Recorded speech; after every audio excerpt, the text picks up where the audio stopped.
Have you ever wondered, can you communicate directly with spirit guides, teachers, or non-physical consciousness, or even our higher selves? What would they tell us? My name is Kevin Moore, and since 2015, I started to practice a form of communication which is termed channeling. I have been interviewing experts on my talk show to find out, does life continue after we die? And can we communicate with those that have crossed over? With each expert I spoke to, they all had different ideas.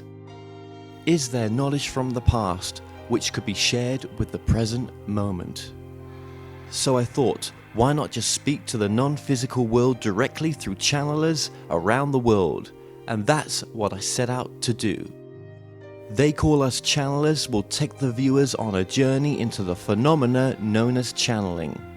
And my main goal with this docuseries is to bring a new understanding and awareness to channeling by looking within ourselves and asking, is it truly possible that we can all use this innate ability?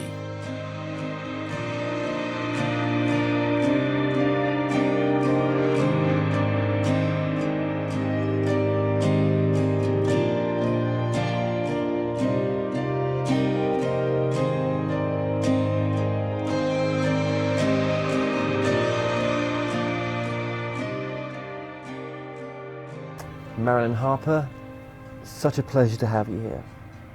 It's wonderful to be here with you, Kevin. We are in Springfield, Missouri, your hometown.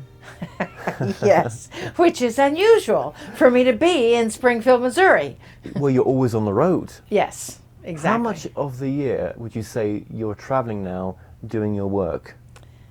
I think we counted up 36 weekends were just weekend trips, and 2 extended trips that are 2 weekends long each, and 2 weekend retreats. So I don't know, a lot. That is a lot, and it's incredible. You must look back and think, how did that happen? Yes, I do. Lee Carroll says, well, you were at the right place at the right time. And I think that that's a part of it. I think so, and you, of course, work with Lee Carroll. Yes. With Cryon, and you're at a number of his events as well. Yes. So, and with your events, people can go to your website to get more information on that as well? Absolutely. Our website, Adironnda.com or MarilynHarper.com, which is a lot easier to spell. You know, I interviewed you a number of years ago. I never dreamt that I'd be in person with you. Neither did I. It was amazing. But every once in a while, it's so wild, I still have people contacting me saying that, oh, I saw you on the Kevin Moore show. And I'm like, what was that, 2015 or something like that? 16? 16 maybe. 16, yeah. I don't know. A long time ago. It was compared to what's you know, the journey that you've been on so far as well. And we'll link that just below this video as well, just for that link to that previous interview. But I want to start this from the beginning, even if people do watch the old show, because I want to just tell your story one more time as well. Well, it's a cool story. It is. It really is. And I also want to say thank you for coming on to the documentary for They Call Us Channelers. Yeah, it's my honor. I'm thankful to be included in it. And you know, you're doing such amazing work, Kevin. I look at what you're doing and what you're producing, and you're, as Adironnda says, you're shifting the consciousness of humanity and educating them about channeling. Yeah, I think that's been the nice thing of this, is that one of the main things I've learned on this journey is absolutely that we are sharing what what channeling is, what it can be, how diverse it can be. That not to get addicted to anyone's truth as well. You know, I've been with over 50 plus channelers now, and each channeler has a group that it's working with. Mm-hmm. I believe that the souls that they work with are meant to be with that channeler, and as they grow, maybe they'll go on to be maybe their own channels or move on to another teacher. Well, you know, I think that, as Adironnda says, and probably lots of other people say, a guru, when you stop following a guru, that's the problem. That, you know, guru actually means G-U-R-U. And it's really and many times people will move on to another teacher and then come back, or move on and become their own teacher. You know, to me, my objective is to teach people, help people learn everything that they can possibly learn about themselves, so they don't need a teacher anymore. So they can go to themselves for their information. Yeah, that's so important as well. What is the main teaching, would you say, or the main part of your work? The philosophy would be to be the love that you are, to know through self-discovery exactly who you are, and be able to live that love frequency everywhere, every time, 24/7. Adironda's intention in coming here to this planet was to help people learn what it feels like to be held in total and complete unconditional love. And so with that energy and incorporated with that, you know, what they say, you know, with love, all things are possible. And it's really true that, you know, when you have a relationship that's not quite working for you, if you go into the heart coherence or the heart math or the love center, then everything seems to work out a little more easily then. And I would say that that's the main crux of our teaching.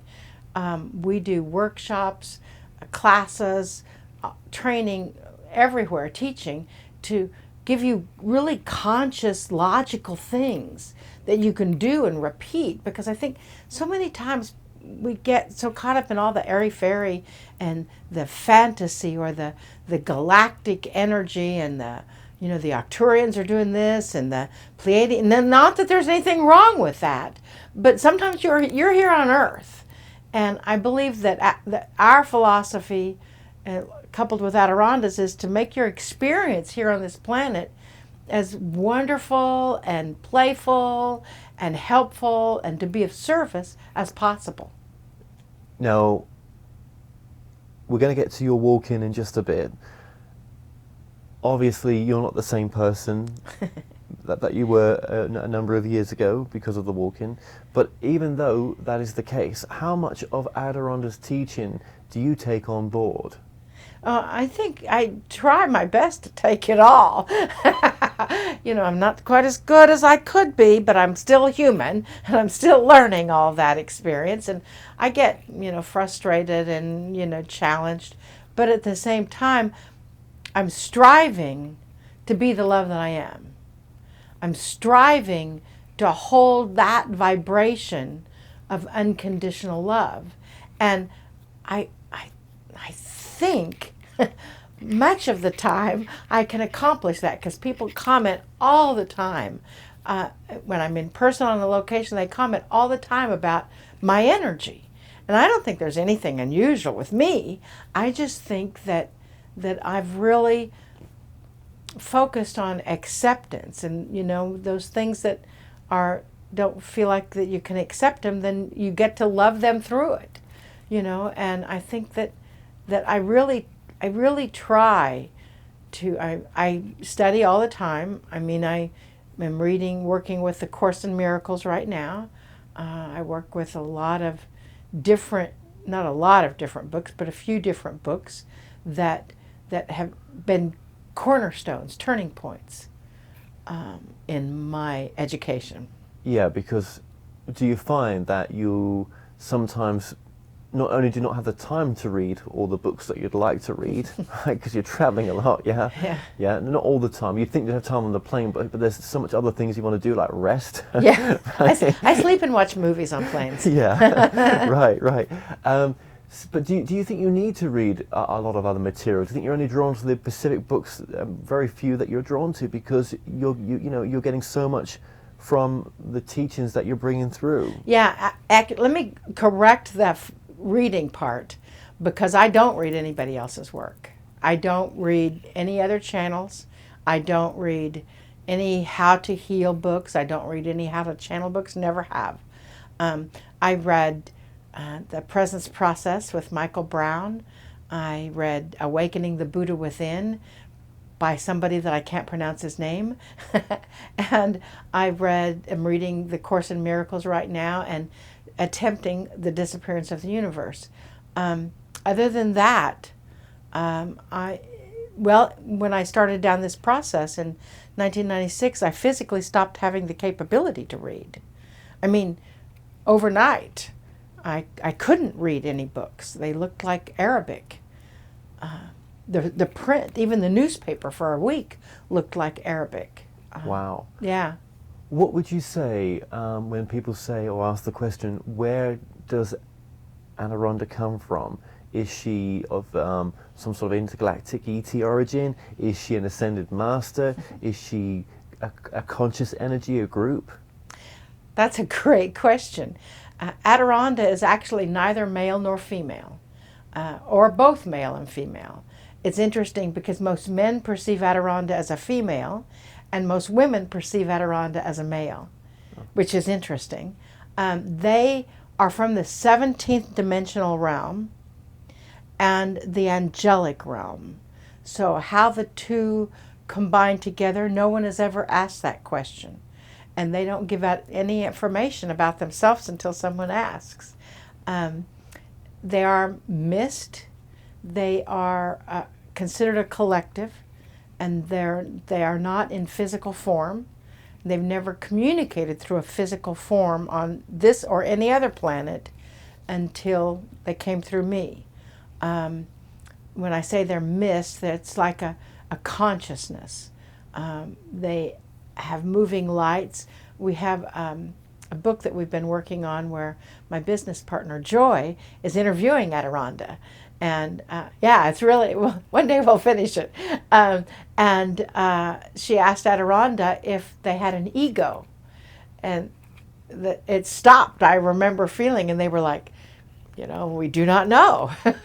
And they looked and searched, and they said no, that was a human attribute, and they did not have that portion. That'll be fascinating when that book comes out, most definitely. And do you think that they are from the source? Yes. They're a messenger. When they first came in 1999, their first transmission, they said that they're a messenger from source energy, and they use the term source as opposed to God or some other definition. And they've been asked about that too, and they say that source has no gender. And they're from source energy, the source of all that is, and that they've been sent here to this planet by that source because the people on the planet weren't quite getting it quickly enough. And I am an activator, and they magnify that activation energy in groups, and I was to gather groups together. What aspect, when people say they're channeling source, is it a portion of the source? And they say it's not. They say it's the all that is. But then Adironnda coming from the source, does it mean she was? See, I'm saying that she is from a male That's perspective. okay. You can. Right? Yeah. It's a language thing. Exactly. I always thought as a female. Yeah. Do you think that they are part of the source, or they have been to the source and they're coming back? Oh, that's a question. That's a great question for Adironnda. I'm trying to think if they've ever had that question asked. I would say, now this is my interpretation, I would say because they've always identified themselves as being sent from the source, so that they would be a portion of the source coming here, but not the totality of the source. Because the source is everything. The source is everything. That's right, which they're a part of and we're a part of. Right. The sofa that your salon's a part of. Yeah. It's all that is. And, for someone to say they channel the source, my question is like, what does that mean exactly? Well, Neil Donald Walsh said he was speaking to God. That's right. He channeled God in my perspective. Yes. But what does that mean? Is that, does that place God or the source into a physical form, or is a portion of it in a physical form for it to come through? Yeah, it's just interesting. In that way. Yeah, well, that's a whole new series. That's a whole other series. That is. And they're out of time and space. They're not in time and space as we know it. And I'm guessing that people find it very helpful when they come and get a reading from yourselves to be in, to have that connection and to ask them anything. Yes, I find that when people get a session, and for some reason they call them sessions instead of readings, because really it is a totality. Energy work goes on, the process. Sometimes they say that the dialogue is really just to keep your mind occupied so the energy work can happen. But in a session, it's all interactive. They really love question and answer. I've had readings from people where they talk for an hour, and at the end I'm thinking, well, I really wanted to know about that. Yeah, right.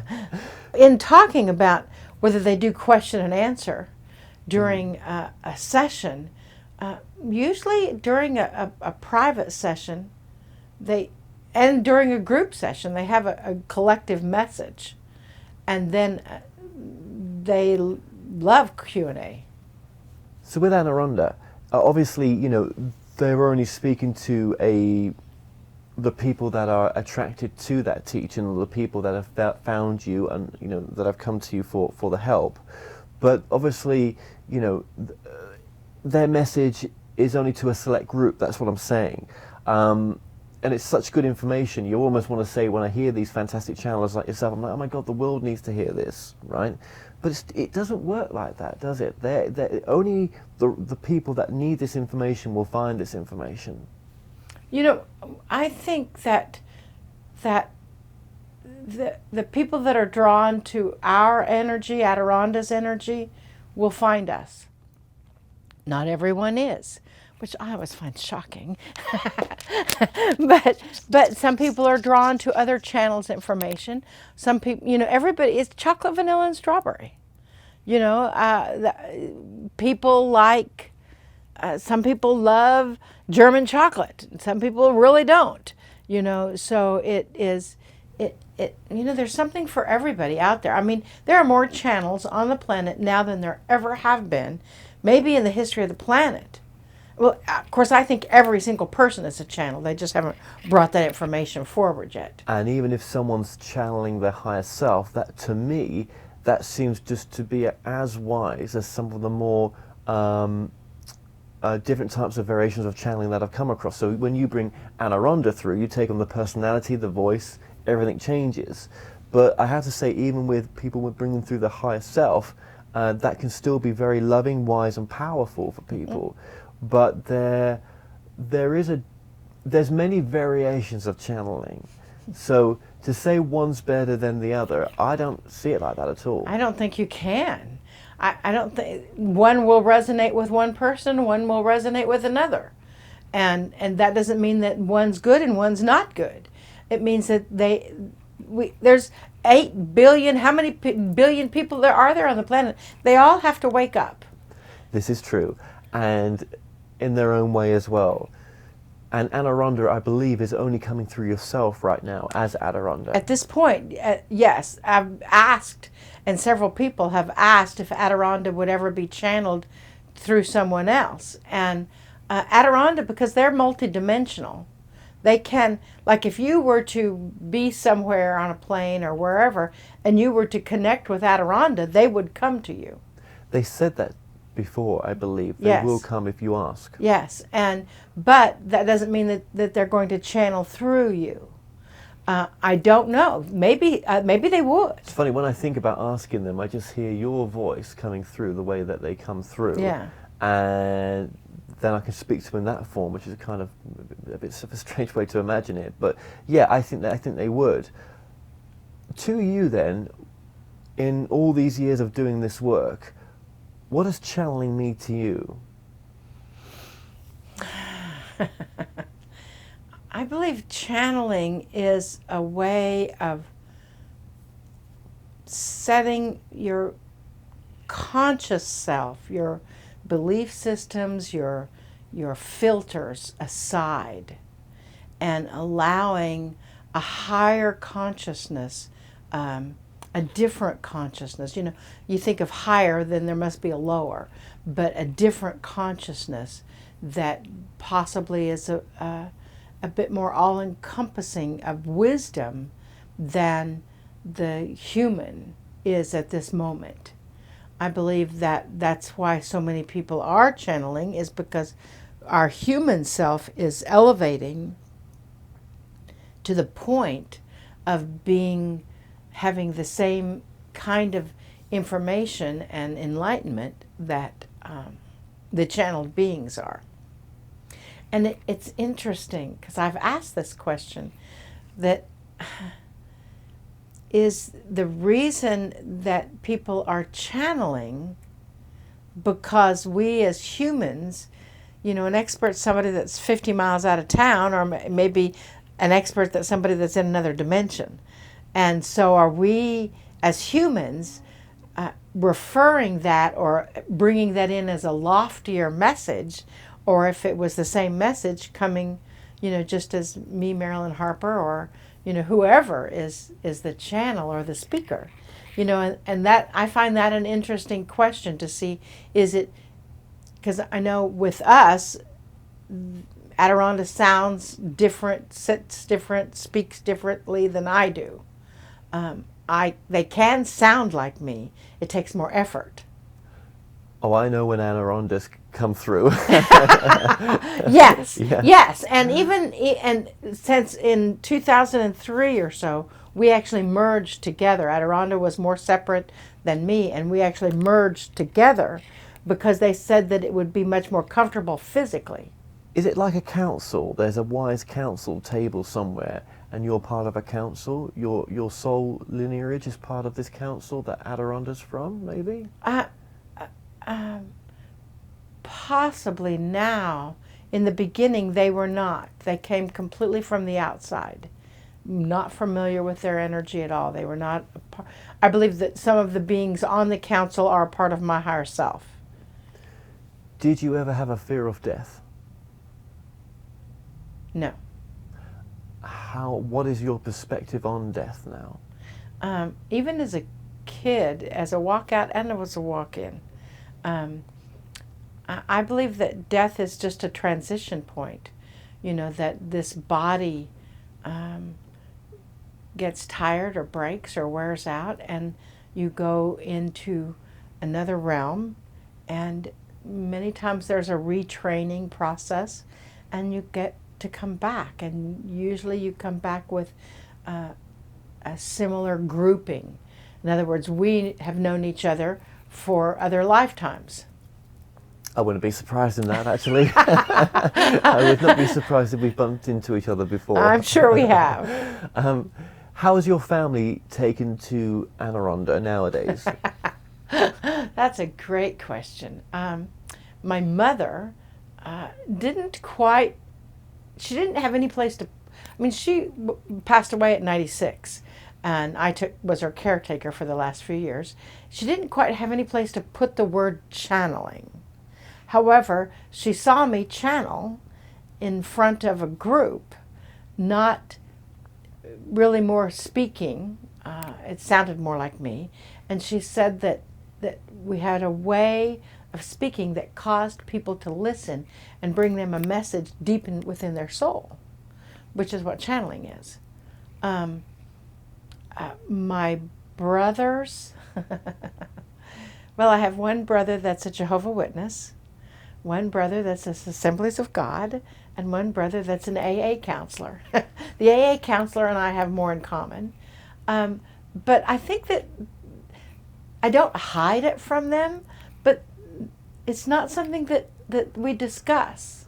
Their wives, on the other hand, have read my website, through and through, and one believes that it's a religion, that Adironnda is the religion of Adironnda, which is not true. One believes that it's just something that's really weird and doesn't want to have anything to do with it. And one is on my mailing list and would love to come to my events. Well, 1 out of 3 is not bad. That's right. That's right. I don't hide what I do. I used to be in the closet, but you can't be in the metaphysical closet anymore. And I believe that even as a channel, that I have a way of explaining exactly what I do to anyone in a way that they can understand it. And with some people, I don't use the word channel. I use a term that they may understand. Adironnda has never called me a channel. They always call me a divine link, which is interesting, or the vessel. Yeah, that's interesting. And when you do channel, you're aware of any of the teachings coming through, or? I'm aware of them at the time. I am now. I used to not remember a thing. I'm aware of it now. I don't remember. I'm a trance channel. So I really step aside. And, I, I do so many private sessions. I think my little brain would pop if I remembered everything. Yeah. Yeah, that's true. Yes, of course. And if people want to get a reading with you, they would just go to your website? Yes. But there is a bit of a waiting list right now. Right now I'm booking 3 months out. Yeah, that's a lot, isn't it? That's a lot of Well, readings. It is. And but at the same time, if somebody's in a panic, usually they will hold off for a while, just because that panic will run things, and they have to release that panic before they can shift. What if someone really needs the help, but they're struggling to afford a reading with yourself? I never let money stand in my way. Money is not ever the problem. I take payments. I trade. I work it out anyway. I mean, I had somebody that she was really she had nothing. She had no money. She was really in a tremendous amount of physical, mental, emotional, spiritual pain. And one session wasn't going to do it. She scheduled a half-an-hour session and wanted to make payments on the half-an-hour session, which was fine. But she really, I think she had 3 or 4 sessions, and she paid me like $20 a month, and money's never the problem. At the same time, to give the service, a lot of people say, well, why don't you just give the service away because it came to you free? And I'm like, well, not really, but the channeling, the message, the energy, that is free. My time, however, is not. You would never go to a doctor or to the grocery store and expect them to just give you groceries just because you want them. That there's always an equal exchange of energy. And I've found, because I used to do, well, I put myself out of business by giving all the services away to everybody. That my clients became my friends, and then I would channel for them all day long and never charge them anything. And there, even if it's just $10, there's an element of respect for the service that's provided. And I just never let money stand in my way. Well, thank you very much for that. And also, just talking about money as well, does Adironnda teach about manifestation? Yes, absolutely. And it's changed since 2012. And the way you manifest has changed since 2012. I'm sure you've heard that a lot. But their feeling of, the bigger the ritual in the manifestation, the less likely it is to happen. Oh. Which is interesting. Instead, it's like, think of it, feel it with your emotional body, feel the energy of it, and then let it go and let divine order take care of it. There's so many people that I talk to that, well, why aren't I manifesting my sweetheart? I wrote out the list. I put it in my, wonderful relationship corner in my house. I lit the burgundy candle. I did the thing under the full moon. I did the thing under the new moon. I, stood on one foot and stuck my tongue out at just the right moment. And why isn't this happening? And, Adironnda is like, well, first you have to become your own sweetheart.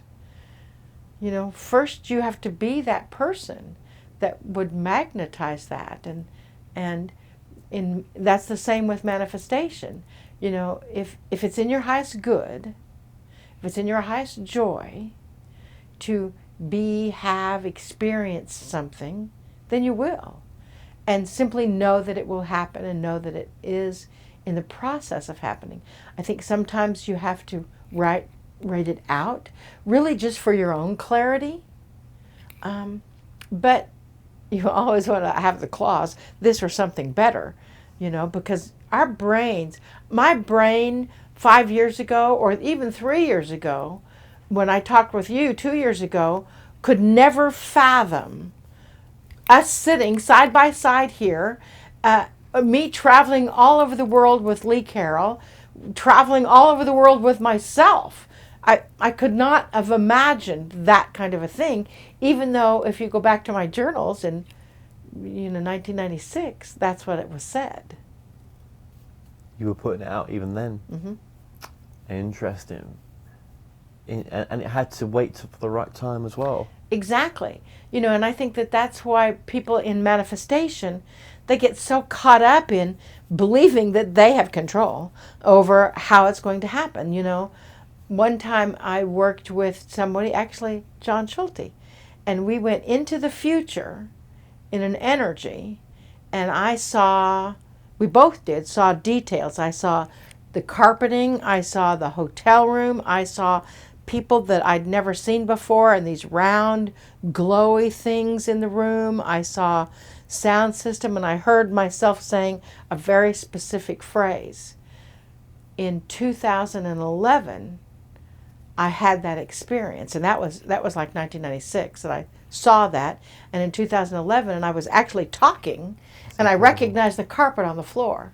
That's incredible. Yeah. And so just to go over your story very briefly, 1993, we just go back there, very much into religion. Yes, I was deacon in the Christian church. Deacon in the Christian church, nothing wrong with that. And then what happened? I was deacon in the Christian church. I was selling advertising for a country western radio station, KTTS, in Springfield, Missouri. And I had a gallbladder surgery. I had complications following that gallbladder surgery. And during the first stint in the hospital after the surgery, I was laying outside the x-ray room waiting in line to be x-rayed. They were backed up, and I was in so much pain. I said, and I remember this now, I said, if I'm going to be in this much pain, I would rather die than be here. And I felt at that time a surge of energy.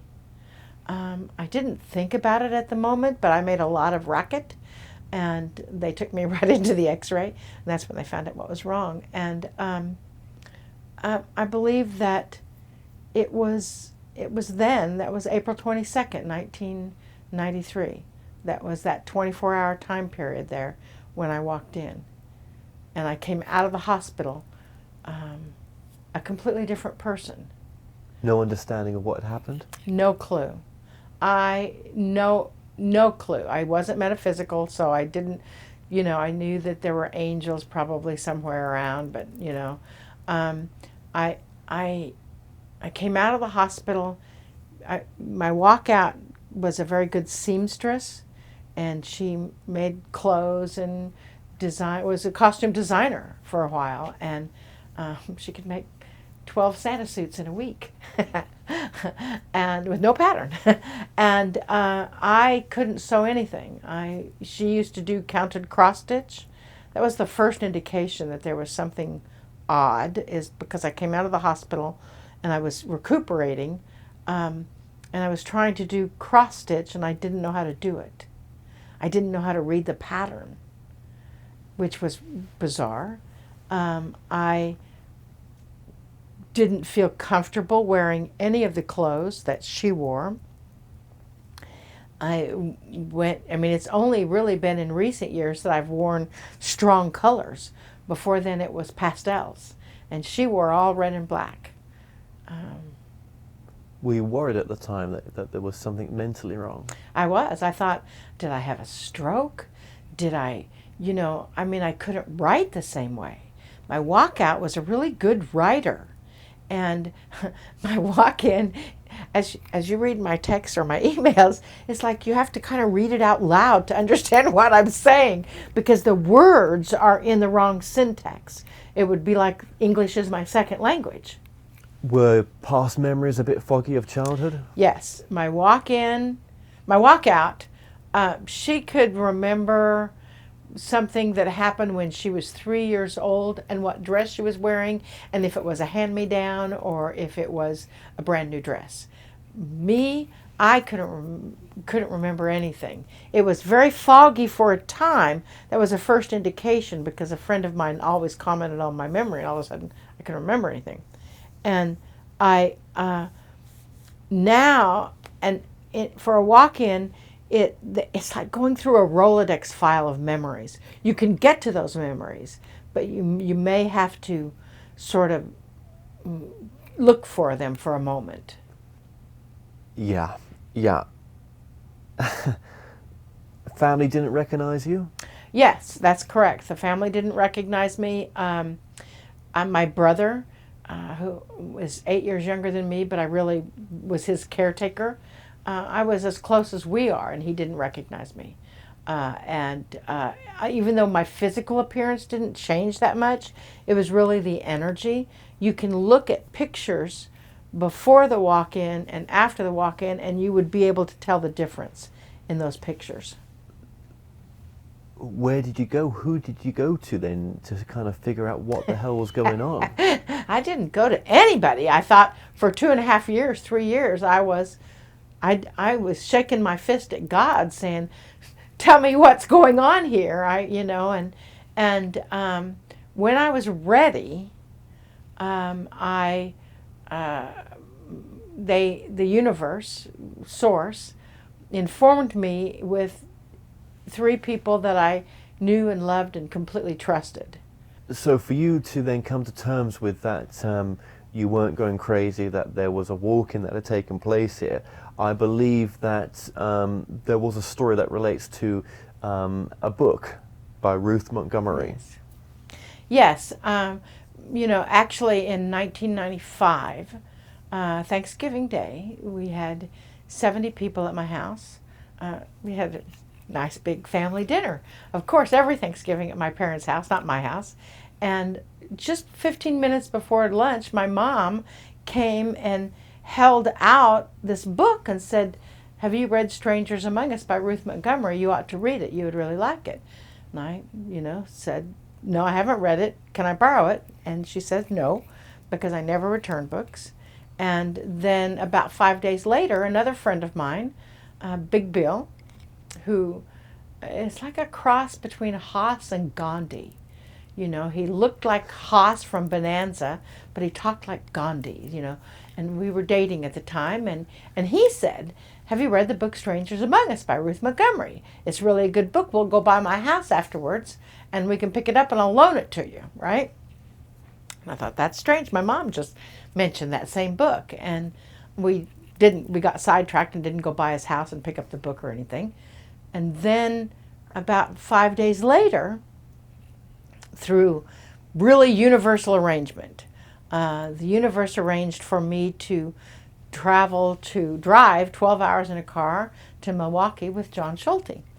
And John said, I was telling him that I thought that I was losing my mind. I couldn't write, I couldn't read, nothing was the same. I didn't want to go out and party like I used to. I didn't want to do anything that I used to. And he said, "Have you ever heard of the book Strangers Among Us by Ruth Montgomery?" And I'm like, "What the heck is it with this book?"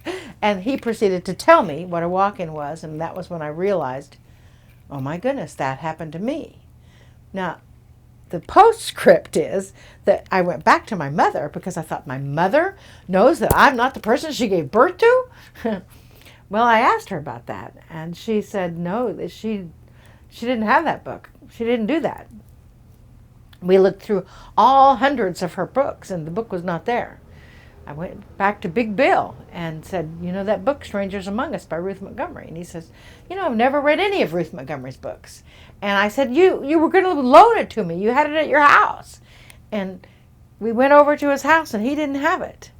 And so that was really the universe arranging, whether it was a lucid dream, I mean, it was as real as you and I are, or what, for me to have that experience. And I went back to John, and of course he did say it. And John is someone that we're interviewing soon as well. Had John was John already a channeler at that time? Was he? No, he was not. He was an energy worker. We went to school together in theater, and he had a walk-in after we went to school, and I had a walk-in after we went to school, and he had not started channeling by that time. Okay, so you got the book. You got to speak to Ruth Montgomery as well. Yes, I did. Yes, that was quite interesting. She was really quite old, and it was just a phone conversation, but it was quite impressive. Of course, I think she makes walk-ins sound like they can walk on water, and everybody can walk on water, not just walk-ins. But it was interesting. Yeah, and you've interviewed walk-ins on your podcast show previously. Yes, the walk-in phenomenon, which hopefully by the time you see this will be back up on our website. Right now it's off, but there's hundreds of interviews of walk-ins. So you came to that truth by yourself in the end, that you were a walk-in, and that's a big one to take on board. It is, but anymore I don't really think it's about being a walk-in. I think that just gives you, it helps in a transformational sense. I think that the important part is the awakening. Yes. And it's not about being a walk-in. In the olden days, in the 90s, it took like 8 years to integrate. Now it happens much more quickly. And it's not about that soul exchange energy, although it was quite dramatic at the time. Now I think it's about, well, what are you doing now with this information? And this is a phenomena, the walk-ins, that's happening all the time to people. This is still happening. I interviewed a channeler for this documentary, and she'd had a walk-in. Yeah. And it now many times it's more like a composite, where instead of a complete soul exchange, it's like your higher self comes in to merge with your regular self, and that is much more effective. It's much easier to integrate that. A bit more gentle on the experience as well. Yeah, you had it quite tough. So how did Adironnda come through the first time she came through? What was that like? What happened? Well, it was quite an experience the first time, to kind of back up. I think it was a year's process of me not being present in my body for a year. Now, I didn't know that you could even be walking around and not be present, but I was. And I had 5 speeding tickets, 3 car wrecks. And the last car wreck, the universe, once again, that's that manifestation thing. The universe will take care of things. And the universe arranged for me, after the 3rd car wreck, I mean, I was never hurt. The last car wreck was probably the most serious, where I physically turned my little Neon into a Ford pickup, when they used to be made out of metal, not fiberglass. But there was a paramedic that was jogging at that corner. There was another ER personnel that was in a car, in the cars that were stopped. So, if you're going to have a car wreck, you might as well have your emergency personnel right there on location, just in case. And I took a week off work, even though I probably didn't need to. I still did, and I went to a fair, and the universe arranged all this, The first person that I met was Alexis. And she said, well, the person that she was working with was giving readings, and I should have one. It's like, okay, whatever. And so I went in the next day into a hotel waiting room and was waiting for my reading, but I was talking with Alexis, and she said that I was going to have back surgery that summer. And she says, well, I can fix your back And I'm like, okay, well, how much will it cost and how long will it take? Get to the bottom line. And she said, $350, 7 sessions. I said, okay, your deal. Well, she asked if she could park her camper in my driveway. And I said, oh, a little camper? Sure, no problem. Well, because I lived in suburbia, USA, right? I mean, we had neighborhood covenants and things. I just moved to this neighborhood in Nixon, Missouri, and she drove this 35-foot RV that on the side of it said, Divine Journey Ministries, Intervention for the Soul. And I'm like, holy moly, what are my neighbors going to think? Anyway, we went driving. I was driving, and I once again almost turned into a Ford pickup. And that's when she said, you are not in your body, because I didn't even see the Ford. And we pulled into the parking lot of the Ace Hardware store right there in Nixon, Missouri, and she knew what to do. She could tell that I wasn't present, and she knew how to step my conscious self aside and ask to speak to whoever was present, or because if I'm not present, who is? And that was the first time Adironnda spoke. And they came through very clearly, very immediately. And they said, our name is Adironnda. We're here from the 17th dimension, messenger from source energy, because the people on this planet were not getting it quickly enough. What did you think of that when that came through? What was your first initial reaction after coming out of that semi-trance? I was really scared to death. I thought, oh my God, what? This is not my belief system. I don't believe in channeling. I don't believe it's possible. Blah blah blah blah blah. I was really going through a lot of fear, and Alexis, thank God, knew what to do about that. And we went back to my house and we did energy work, and she asked, interestingly enough, what is the embodiment of the fear? What is the first thing that comes to mind when I look at the fear that I'm experiencing when I think of channeling?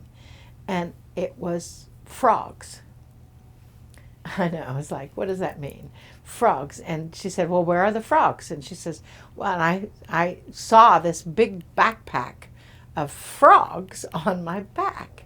So, Alexis works in a lot of metaphors. Well, frogs are about emotional leaping forward, right?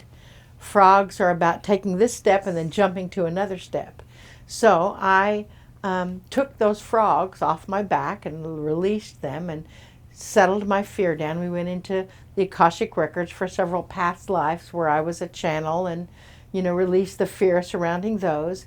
But that day when we left, we went outside and there were hundreds of little tiny frogs all over my yard. Never happened again. It was so weird. But because I'm a bottom line, I don't believe anything. I believe, you have to show me. I've lived in Missouri long enough. You have to show me proof that something big has happened. Well, what was your discernment then for Adironnda? Well, first of all, to have the physical image of taking the frogs off and seeing the frogs in my front yard, that was big. Then Adironda's energy, when they came in, was so loving. It was like love embodied. And I could feel such a huge physical shift in me. I mean, they had a really strong accent in the beginning, and I had trouble, knowing what to do to how to get their information through. It's like moving something the size of Alaska through my throat. How quickly can you bring them through now compared to back in the day when it was all new for you? It happens in seconds or less now. Since 2003, we actually physically merged together. So they can come through very presently most any time they choose. They say that they're always with me. I'm not always with them. Now, when I do a private session or something, I always say the same. I mean, this was our agreement in the beginning, was I say a series of statements, and then they will always come through every time. I never have to doubt it. But in the beginning, I did say that, but it was a little harder going. Yeah, and eventually you transitioned to this to become your full-time work. Yes. Yeah, so you kind of traveled the world with this work, and as you said before, probably gave away a lot and didn't get a lot in return financially, but you did give away a lot of free readings to people throughout the world, you know, free content for Adironnda. Probably helped you build a stronger connection up with what you've got. You ended up going back to work, and then... I did. You know, I traveled in 1999. I traveled 2000, 2001, 2002. Had a lot of fun. Spent a lot of money. Didn't make any money, and then went back to a day job in 2003. And then, obviously, a couple of years after that, 2007, you quit. Well, actually, I worked from 2003, and I was working full time. I was doing private sessions at night, and I was doing, maybe it was 2004, something like that. And then I was doing, you know, on the weekends, I would leave and go 2 or 3 hours away and do an evening of a group channeling and do sessions on Saturday and do a workshop on Sunday, maybe speak at a church or something on Sunday. And then in 2008, 2009, I was still working the full-time job, doing more private sessions at night. I was really working. I'd take my vacation and do my retreat in Crestone. And I found that in 2008, 2009, I really was getting very tired of stating, you know, working all the time. And so I said, what am I supposed to be when I grow up? And am I going to be a healer? Am I going to be a teacher? Am I going to be a speaker? Am I going to be a channel? What? What's the deal? And they said that I would combine all of it. And I, in 2010, shook my fist at God again and said, if I quit. You know, if unless you're going to send me some help, I quit. And they sent me some help. They sent me a business partner, Joy Roby, who lived in Los Angeles at the time, was a walk-in, didn't know that she was a walk-in, and she, on January 1st, as I was shaking my fist, she was called, her and her husband were called to go look at RVs in Los Angeles at a 10-day show, and lo and behold, the salesperson that they got was Alexis. The spiritual teacher that had helped you initially, right? Yes. Yes. Okay. Everything is connected, and since then, you know, you've been working with Joy, Yes. Joyce, Joy together, traveling, and you couldn't be doing this without her, really. No, no, I couldn't. She is an integral part, and you know, everybody says to me, "Well, I wanted Joy." Well. You know, I guess you have to become the joy to get the joy. But you've got to ask as well. Exactly, you know, and I said either send me some help or I'm not going to do this anymore. You know? Yeah. I couldn't do both. And Yeah. within 8 months of starting to work with Joy, and we didn't even really work. I hired her to redo my website. She paid to come to my first retreat after that January Shaking Fist Day, and her and her husband into Siloam Springs, Arkansas. You know, here were these two California people coming into Siloam Springs, Arkansas. Their eyes were like this big coming down the escalator, thinking, this is in the middle of a cow field. And it is. The airport there is in the middle of a cow field. And after the retreat, though, it was called Healing from the Inside Out. It was the first time I'd ever seen pictures of Adironnda when I channeled. The first time there was ever a video when I channeled, and somewhere it's on my YouTube channel. And afterwards, she said, people need to know about this. And she's got out all of her spreadsheets and her computer and said, you know, did her magic. So. And the rest was history. Okay, well, what would you say then is the most important message as we close this interview off? Say yes. You know that when the universe brings you an opportunity, instead of questioning it and trying to figure out, well, what would happen if, just say yes, close your eyes, and step forward. You know, Adironda's message is to be the love you are, that you will always be taken care of, that the universe has your back, Source has your back. And I think it's really just to say yes to the opportunity. I mean, if I would have said to Joy, it's like, oh, wait, I'm not ready for this yet, where would I be? Or if Joy would have said, well, we worked for 5 years, I think, without making any money, you know, trying to figure out, okay, so how are we doing this? But the universe will always provide. So true. Well, Marilyn Harper, just thank you so much for joining us. It's my pleasure. I love your work, Kevin. I love the prospect of what you're doing, because it is much bigger, I feel, than what you even think that it is. And I'm excited to be a part of it. Thank you so much. Thank you.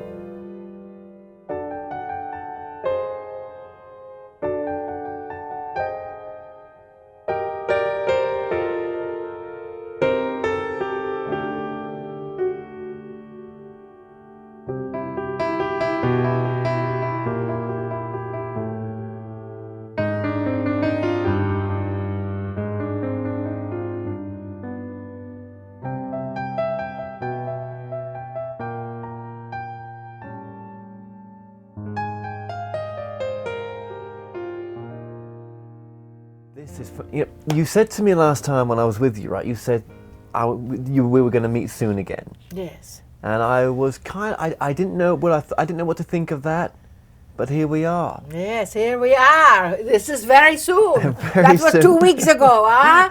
So you never know what's going to happen when we say soon, eh? Exactly. No, exactly. No, yeah, it's beautiful. It's beautiful. It's beautiful to be here. You see, dearest Kevin, you are on a mission, and that mission is already rolling, and it all has all of these spokes out into the universe, and people are being tapped on the shoulder to connect with your energy, because what you are doing is shifting the consciousness of humanity. We said that last time, we say it again, and we will meet again soon. Just to let you know, maybe on your ground instead of our ground, it is possible. So in that capacity, understand that as you are shifting the consciousness of humankind, you are a scientist, you are a documenter, you are a filmmaker, and you are a channel. And you have the understanding of how that centered vessel mind works. And because of that, you know that all of humanity gets the opportunity to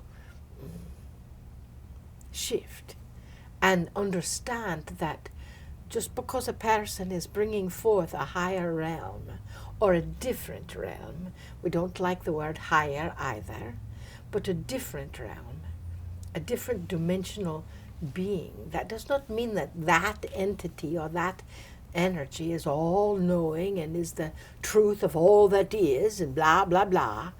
But what it is you are providing enough of a variety that people can then find their own truth, their own energy. As you spoke earlier, that it is not about picking this one is better than that one. It is about providing a smorgasbord, a venerable buffet of channelers, huh? That's a great way of putting it, actually, yeah. Yes. That really is a great way of putting it. So many questions, right? Let's just go from the question. Let's actually go from what you was just saying there. So when, actually, let me ask this a different way, if that's okay. I'll put this in order. You can ask it any way you choose. Right, You're the boss, yes. No, we're both equal here. We answer your question, Well, and then we can ask you a question. Huh? Right. Yes. So, where you come from, you have said to Marilyn that it's almost like people would see you as a mist if they could see you. Yes. You are, therefore, you could say invisible. You could say, but your presence is everywhere. Our presence, just us, not necessarily the whole council that we bring with us. Our energy, Adironnda, we are from the 17th dimension. We have the angelic realm of that dimension. We have evolved beyond. Our species is a part of source energy of all that is, of course. But we have evolved beyond the need for a physical form such as your body, or a layer of a coating, as one would say. When you were to go to the 17th dimension and see us in your physical eyes, and we do that in your dream state sometimes, our physical form would appear to you as though it were different color in a little bit of a cloud state, possibly. You wouldn't see the cloud, but the color would reflect on particles of water, maybe. Okay. You have a question somewhere, but you don't know quite what the words are to come through. Welcome to our vessel Marilyn's world. Right, yeah, absolutely. So, when you come through Marilyn, you're coming out of time, out of space. Yes. And you're connecting to this moment now. So, this experience of connecting through this way must be very precious to you. Mm. Yes, it is. We have not, even though time is not a linear thing, and even though it is slipping out of time, out of space, to be in this planet, on this world where you can touch a sofa or touch a chair or have a human body to move or operate around in, that is a very unusual. I've not experienced that in thousands of years, maybe. We don't know when the last time we had a body was, but what we sense here on this planet is the human element is so very precious. You humans are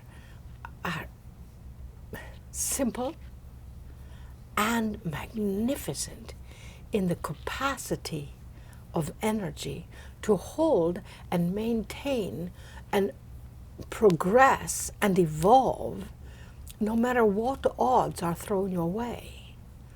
And that is why we come here, is to assist with that process. But is our progression your progression?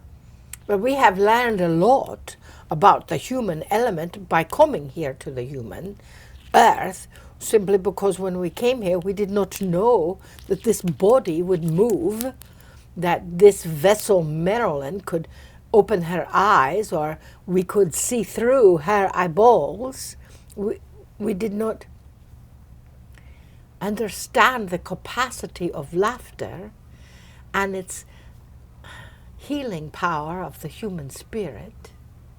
We did not understand the magnitude of emotion that humans have, because we did not have that. We did not have that. Our species, as it would be, our ancestry, did not understand that human emotional standpoint. Did you have an ancestry that was once away from the 17th dimension, and it was, well, you say you've never had a physical incarnation? No.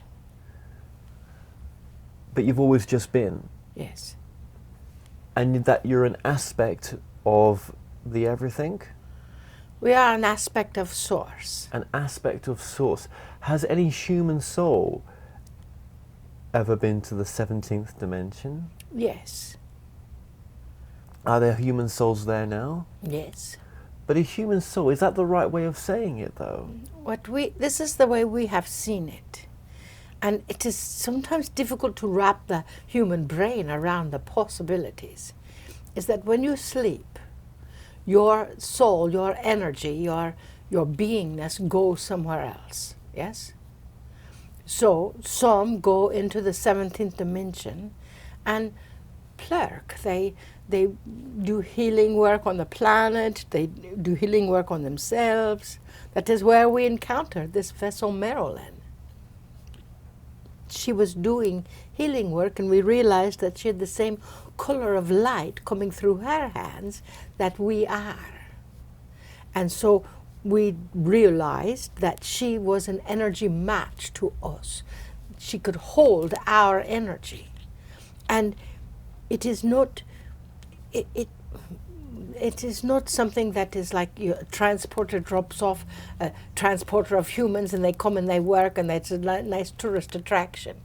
But the 17th dimensional realm does have physical form that the humans that can connect with that have a memory of it. And it is interesting because those that have come to what we say the 17th dimension, in the angelic realm that we are from, that in that capacity, they all seem to have the same memory of the vegetation and the building structure and things of that nature. So the reality that you come from, seen through the eyes that you're seeing now with this reality, is it a lot like your reality in a sense? Is it as real? No. It is not. When we look through the vessel Marilyn's eyes, everything has a blue tint to it. It is most of the physical structures, even though they may appear solid,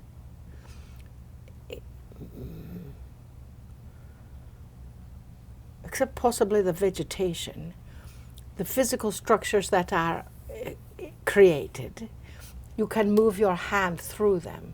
You can walk through that energy. It is not dense, it just appears so. The vegetation does seem to have a bit more physical, where you can feel it. And it is a bit rubbery in its nature. And blue, the area that we are from is all shades of different elements of blue. That is why we come in and we ask the vessel Marilyn to drink out of cobalt blue bottles.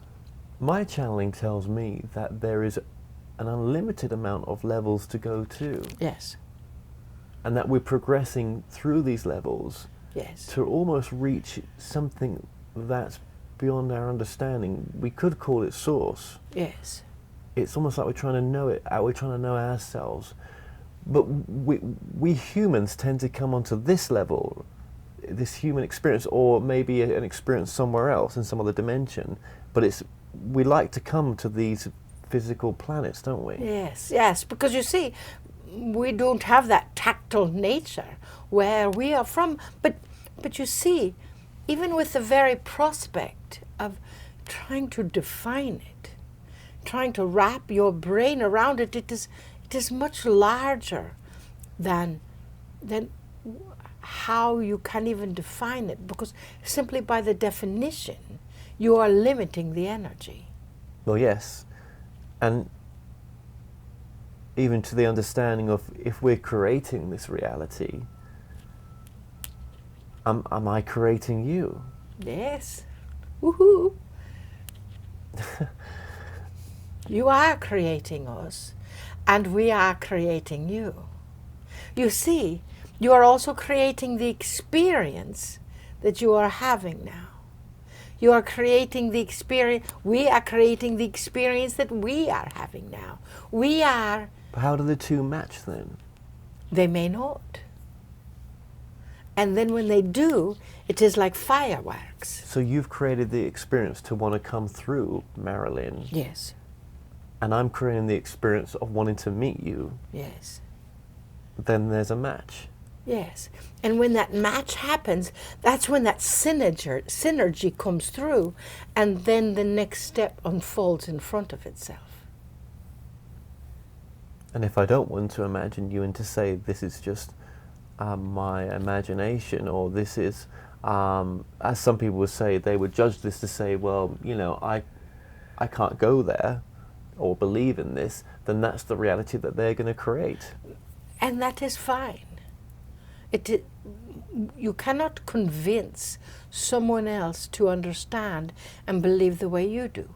So this reality has been created because this is part of our spiritual path for Yes. both of us. Yes. And for someone who creates a reality where they feel this is not true, that's still part of their spiritual That's still path. part of their spiritual Because path. they are going forward into their evolution of who they truly are in that direction. Exactly. We encountered someone, the vessel Marilyn encountered someone just this week that called her up and said, so we want to test, what is that, dowsing. We want to douse on whether you have the same DNA and the same soul that the walkout had. Because they say that it is not possible that you had a walk-in because it is the same soul that is going through and it is the same DNA and blah, blah, blah, blah, Because blah. that's their truth. Because that's their truth. Exactly. And so they were dousing on it, and the vessel Marilyn was dousing on it, and she says, well, our message is this and your message is different, so who's right? Oh, wait, you don't have to be right or you don't have to be wrong. It is your message and your truth, and it is our message and our truth. So this is reality creating its own reality in this experience even now. Yes, exactly. Its own truth. Where does source fit into this then? Because if we're heading through these dimensions potentially, right, to go forward in a sense, maybe there's no forward or backwards, but just heading in that way, that energy, this all being, all knowing, it's not looking down. This is part of its progression. Our progression is its progression, but then am I separating it by calling it it? Yes. Yes, you are. The source is the source of all things. There is nothing that is not the source. Even the negative things that happen is still the source. Even the bad people in the world or other worlds or other planets, they're still a part of the source. When you attempt a definition, again, that limits that totality of the energy, because the language of humanity. But we like definitions though, don't we? Oh, you humans are so entertaining. Because you do like those definitions. You want to put it in a box, and it is the box. Because that's the A to B to C to and D. it just doesn't fit into any of that. You can't wrap your logical brain around the walk-in experience, let alone the channeling experience, and to know how these 55 or 60 or 75 channels are saying the same things in a different way. And why are there so many channels? But at the same time, some people will gravitate towards this channel, and some people will gravitate towards that channel because they have a deep resonance with the way the message is coming through. And we are not attached to that. Where does that deep resonance come from? Why? Oh, I suppose there'd just be one religion if we all felt the same way, wouldn't we? Exactly. It would just be one energy, and we don't know that is ever possible. No, because every soul is searching for a different truth. Yes. And that's why religion is so addictive, because it tells you what to think, what to feel, and what to say, in a sense. It's just one truth, don't go beyond that. And it's less confusing, isn't it? Yes. And religion gives you a compartment. It gives you a box. As you say, it gives you these are the rules of this group, and when you follow those rules. But usually, when you talk to the beings that began, that were the instigators of that religious movement, they don't have anything to do with those rules. You know, the Master Yeshua, they are on our council. And the first time they entered, they wept on what had happened in their name. The Lord Buddha wept at the judgment and the rules that were given to his followers, his present-day teachers. You know, Krishna, the same. So how do we find our own truth? I suppose we're finding it in this very moment, though, aren't we? We're always defining it, aren't we? Yes. But how does one set on that journey to say, right, okay, I'm going to try to look for my truth of what this reality might be about? Because I think we're all trying to figure this out, aren't we? Yes, and and then the truth changes. All the time. Absolutely. That's called evolution. And your mode of enlightenment, your mode of understanding, 10 years ago, your truth was different. Is your truth changing? Ah, yes. Our truth is changing because we are learning. We came to this planet, not of this planet. And we are learning that you can't just tell humans something, you get the opportunity to help them understand, because that mind must communicate with the heart. So we are learning about you humans. So with all these different channels out there, bringing through different aspects of them, of different energies, not every channel, and would you say this is true for you, seems to know other channels. So not all, it's like, for example, have you come across Abraham, Esther Hicks? Have you come across, Bashar, that from that Darren Ankos channels? No. Not on a human sense, no. And not even on an energetic sense, it doesn't sound like. No. It's almost like how vast is the space that you come from? How vast is that nothingness out of time and space? As vast as it needs to be, huh? You see, it is like there are thousands of millions, maybe, of teachers now that are speaking through humans. And each one seems to have their own different perspective and their own different twist on their own reality. We choose. We have a few that we are aware of and a few that we resonate with what they say, but even those that we are aware of, we do not always resonate with what they say. Because you see, but that does not make them wrong. That just makes them different. So from the space they occupy, that is truth. Exactly. You see, our truth, we don't even know if we can define what our truth is, except that it is core, the center, the central measure is in love. And that's why we shouldn't look up to you, or you shouldn't look up to us. It should be an equal match or an equal respect, because we're both on this journey together. Exactly. Exactly. Just because, our vessel Marilyn or you or someone may be 2 steps ahead of you because they discovered that yesterday, does it mean that you should, look up to us? We believe that channels, teachers, that are asking you to be their followers, they're still in that old regime of hierarchy. Now, we may upset a lot of channels in this world by stating that, but we don't believe that there is a hierarchy. We believe that all beings of light are just that. Beings of light, and you can teach us, just as our vessel Marilyn can teach you, or whoever else is on this planet. You see, you're getting into that area of still attempting the definition.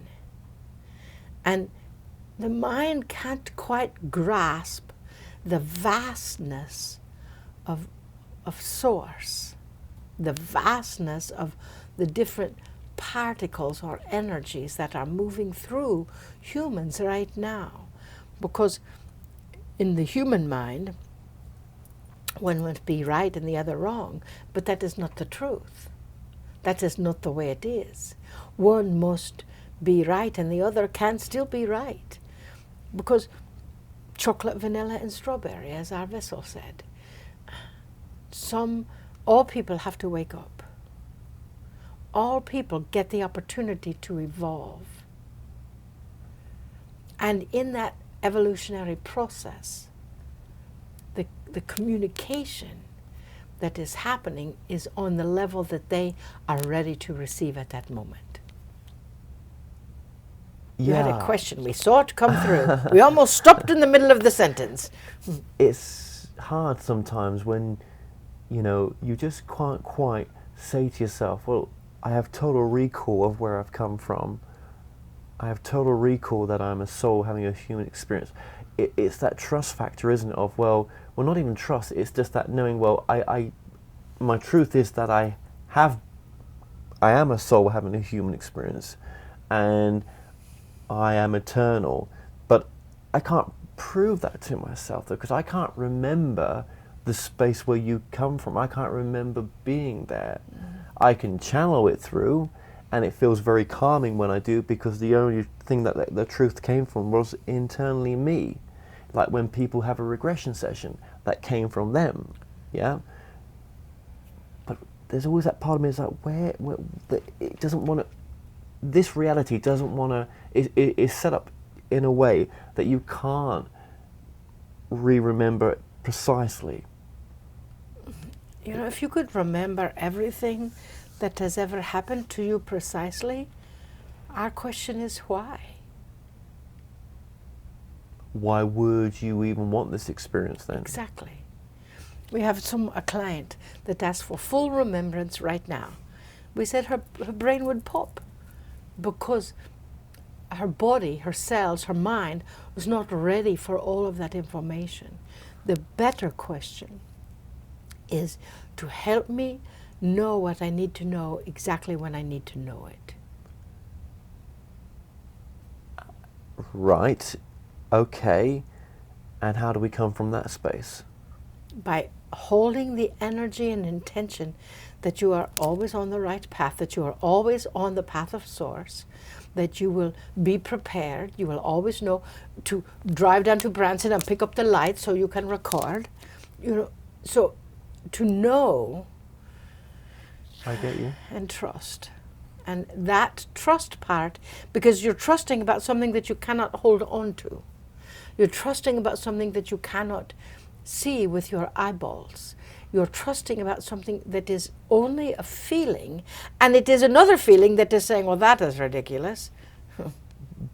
But, okay, so we're not ready to remember everything in this moment now, having the human experience, because we would just pop. And, do I want to remember all my past lives, the way that I died and everything else? Not really right Why now. Why would you? But then why would I want to remember when I've crossed over as well? And that's just the human word for it, when I've left this Yes. shell. Yes. Why would I even want to remember then? It's still going to be pretty difficult. Yes, and isn't it by remembering what we say, to remember who you've been, to remember all those things and then forget about it and be right here, right now. Even when we've entered the realm where, or the out of time space once we've crossed over. Yes. You see, it is our experience with those that have left this human shell behind. And it is surprising that as the recording of this, there are many who are making that choice right now. But what we have seen is the similar experience in that crossing over energy when we connect with their energy. And it is just a passageway that you are connecting in a different capacity to other people that you have known, other energies that you have known, and you get to go through retraining. Now, when you come back here, why don't you remember that? We believe that people are beginning to more now than ever before. Well, it must be, even for this conversation to take place. Yes. There's a trust, there's a remembrance that this is true, that this is okay. Yes. And in that remembrance that it's all right, that in this lifetime it's been promised you're not going to be drawn and quartered, you're not going to be stoned and hung and slapped against a wall and chained to it, or put a helmet on because you have a gift of inner sight, which is a skill that everyone has. You just shut it down. That now this conversation can happen because there's a greater understanding that you as a human, our vessel Marilyn as a human, are still all a part of a collective, all a part of a consciousness of energy that are assisting this planet's transference into another dimensional realm. What is your truth then on why any of us, even where you are and all the rest of the entities and the billions of different souls out there in the unknown, having this experience? Why are we referring to something called God, or the source? Why is the source even having this experience? Why is the source having this experience that you're creating? But you're a good creator.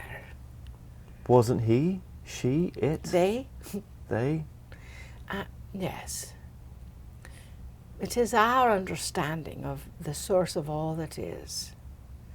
That spark, that friction that created the planets, the galaxies, the universes, came from one intelligence, and is now a part of all things. They have sent messengers to this planet and other planets. And that source, as you call it, even that, to us, that is the most reasonable term, source. However, even that is a bit limiting, because many times people do not understand that they are a part of that source. It is like you're all swimming around in a big pool. Is there something beyond source? Have you ever considered that? Is there something beyond the everything? We do not know. Is there something beyond the everything?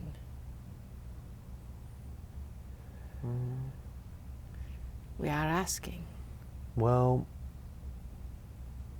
it's not going to matter right now. What we see is beyond the everything is the other things, which is also the everything. And again, that is the logical mind attempting to limit what is. And we don't think that it is limited. We believe that the source is infinite. And those who channel the source, as you have encountered, we would say, we hope that they are not limiting their own perspective, because we believe that you are as much a part of that source as we are, and we did not come from the same place that you did. Does that help? So in something beyond the everything, we say it is the other thing. So what are the other things? Well, they are everything. And maybe our understanding of the source is limited, because we seem to be very concentrated in this portion of reality right now. Well, I am anyway. Well, I am and I'm not, because I'm having the ability to ask the questions. So yes. Maybe there is some lifting of that. Yes. Of that. Yet there's still the need for definition. Well, why? It wants to be. It wants this. I think it wants this. Otherwise, it wouldn't. If there was control, it wouldn't. It's almost like this is some awakening of something. As you are awakening to the reality that the source goes beyond definition, goes beyond the everything, that is a part of your message. When you want to define that source, in the human sense, you place it almost in a human body, which is not possible. No. Not you, but people. And then even this reality, you're not forcing your truth upon us though, are you? No. And bit by bit, we're coming up with our new understandings of what Yes. reality could be. You see, it is our job, as we see it, to help you evolve on a cellular level, on an unconscious, subconscious level. Sometimes, as we have said, our conversation going back and forth is just to keep your mind occupied. So the energy can come through and show you what you are asking. So then you can come up with the question. That is our job. What is the difference between you and my soul? We love your questions. Your soul has a particular imprint that is unique to you. And it also has the connection of us within it.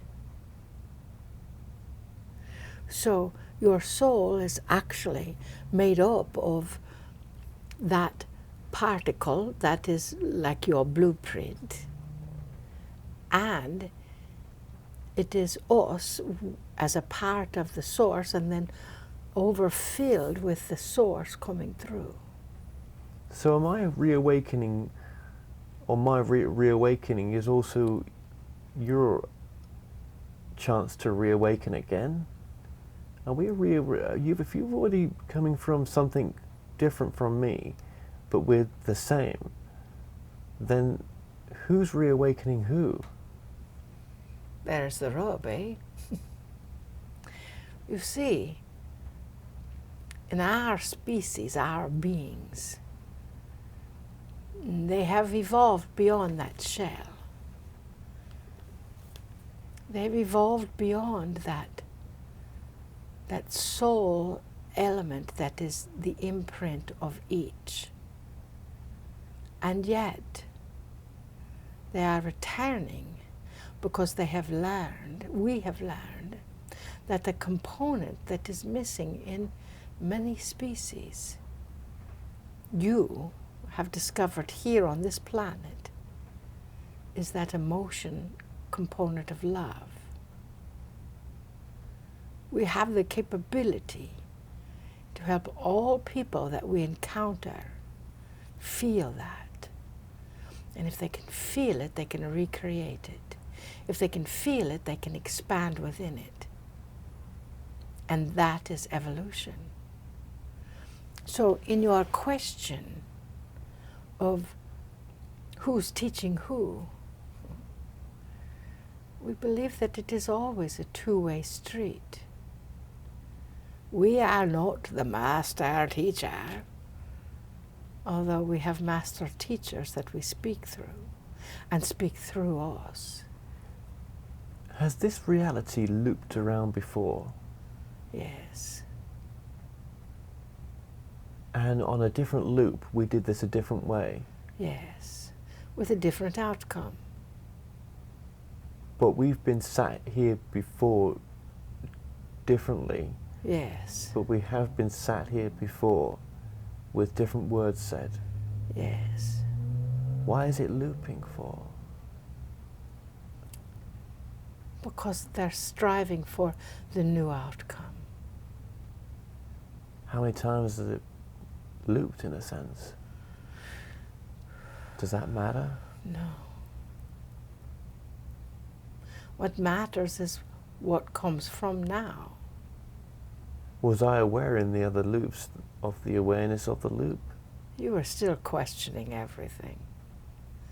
You were still questioning the loop. You were still feeling it, and you knew that there was another truth there. You knew that there was another realm, another aspect, and you couldn't quite grasp it. And that is why you are brought back again, with the skills and the talents and the technology to connect on larger scale. You see, dearest Kevin, it is time for this loop to now move beyond where it was before. And the beings, we are being blessed by the rain, the beings that you are connecting with,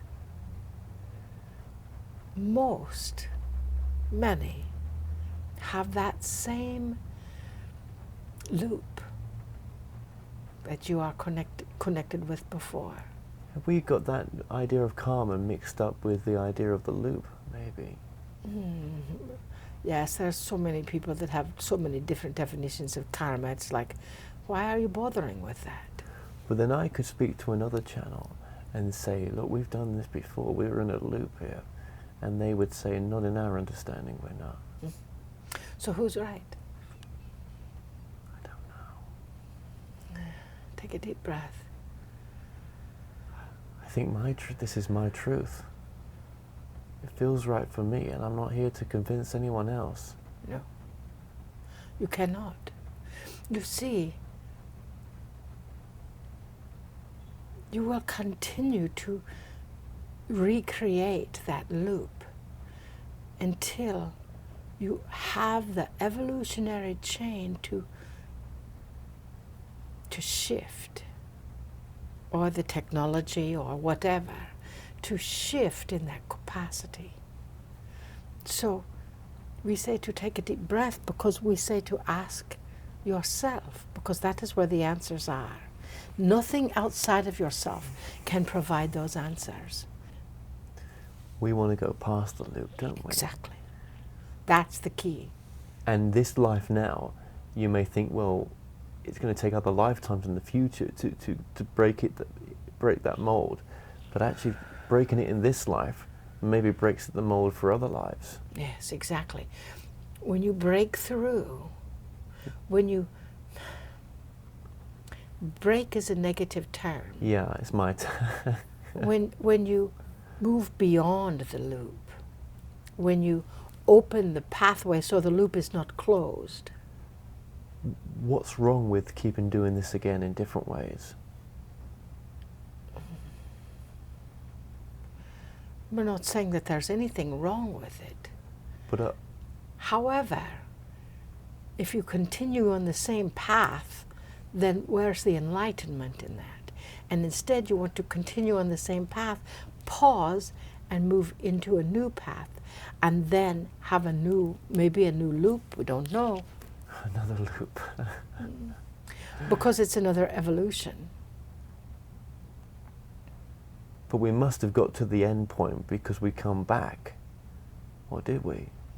We don't know that humans have ever gotten to that end point yet. Or if there is an end point. Or just another loop. Have you been on the loop with us quite a bit? This is the first time we have connected with the human experience. We have never connected with the humans until this dimensional reality. But if we've been doing this again, didn't we connect with you in the previous time of doing this? We do not see that. We've not been on the same loop. Well, who was not with us, Adironnda. Who, then in a previous time of doing this, are you saying that Marilyn may have been channeling something else? It is possible, yes. Or not channeling at all. Or she was the oracle. Oh, I see. So in different versions of this, we were maybe doing different things in different ways. Exactly. When she connects with her lifetime in Lemuria. Is that what people will say were parallel universes? Yes, exactly. But it may not be that. Not, again, that's a definition. And it doesn't fit into the box definition. Right, okay. You know, when our vessel Marilyn goes into the Akashic records to see who she was in Lemuria, yes, one of the first existences on this planet, you know, and people have said, well, you weren't in Lemuria. Well, whatever. She had no physical form there. She was an oracle. that connected with people telepathically, much the way we are. Wow, that was deep, that was. Why has this information come through now? Because humanity is ready for it. They always say the same thing. Okay, so let us give you another reason. No, that's a great reason. It is because we're ready for it. exactly. Look at the technology, the movies, the commercials. Why wasn't we ready for it before in other loops? Well, we said we was. We must believed that. You see, and it's possible that you can only travel a certain distance in any loop. What makes us go beyond this distance of the restrictions we're on now? What makes us go to that point where we're like, let's go to this next level, let's evolve beyond this loop, let's get out of this and expand to what we truly can be? Why do I want to do that for? Well, because we're not in this, one reason is we're not in the survival mode. You know, if you're really spending all of your energy to feed your family, then, and the best thing that you can ever do is have a family, then that limits your perspective in the loop. It's a paradox. Yes. Now, it is perfectly all right for you not to have a family. It is perfectly all right for you to know that the source is going to provide you with a plate of food if you need to be hungry, if you need sustenance. So to break the loop, it's almost, and if we've been doing this before in different ways, some would call that parallel realities happening now, but if we're calling it the loop, I've called it that. Let's stick with that just right now. To break that is to almost say, well, we've got to go bigger. We've got to go bigger than what we've been able to think before, in the sense of, don't restrict yourself to live in a mundane life. Actually go big and do something wonderful with your life. Go bigger than what you could have gone before, and thinking that, oh, well, I'll just come back and do it again another time. Let's make it this time now. Yes. To be the biggest that we can be. Exactly, and that is your teaching. That is our teaching. That is the teaching of many, to know that this is the time. You, our vessel Marilyn, has come in this earthly loop and come together in specific times, specific ways, specific forms. And now you're moving beyond those specifics. Now you're expanding in realms that defy definition. Wow. I didn't expect that in the conversation. Surprise!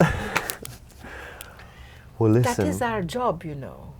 No, I know it is. I know. That is why we say what the work that we do is on a cellular level within your body, within your perspective, within your mind, to bring you to the next level. Whatever that next level may be, we cannot define that. It is not ours to define. It is our job to only hold your space while you're moving into that area. What last message would you like to give? Be the love that you are.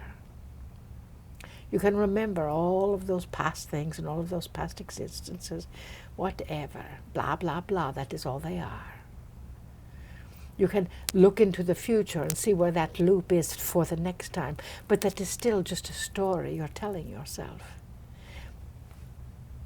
Your purpose right here, right now, is to be you more than anything else, and to say yes. Say yes to the next step. Say yes to the possibility that you don't understand, but you move into with love. And as you discover that love that is within yourself and all of humanity, that is where the loop shifts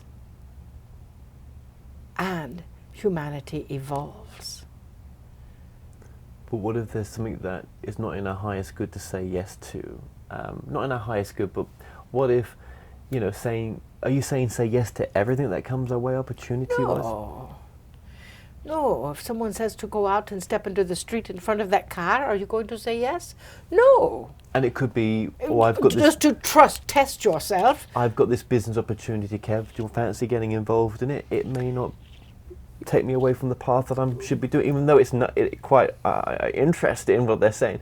That kind of example.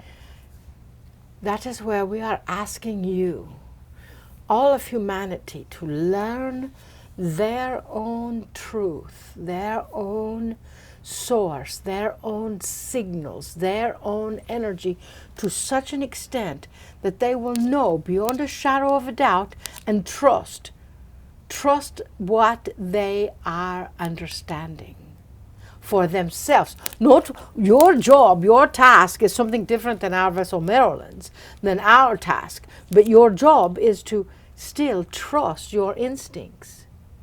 And once you question your instincts, that is where the challenge comes in. That is the ego. So when you trust your instincts and someone gives you a business opportunity and all of the red flags are going off to your business opportunity, but it sounds really good, but are you going to trust that? Exactly. Exactly. And that is what we are here for, is to help you learn that your own innate is that source. Your own innate is that capability that causes our vessel Marilyn to drive an hour and a half to go pick up lighting equipment so you can have it without question. You see? That is within you. Well, thank you very, very much for coming through. It is our pleasure. It is our honor. We love you more than you could possibly imagine on your own. We see you. We see your heart. We see your soul. And we see us as a part of that soul, as you ask. We see the wisdom that you are exploring and sharing. And we see your journey is shifting the consciousness of humanity. And we love it. We are here in your support. We are here as your greatest cheerleader. We will stand with you and behind you, wherever you may go. We bid you namaste. Namaste. Namaste.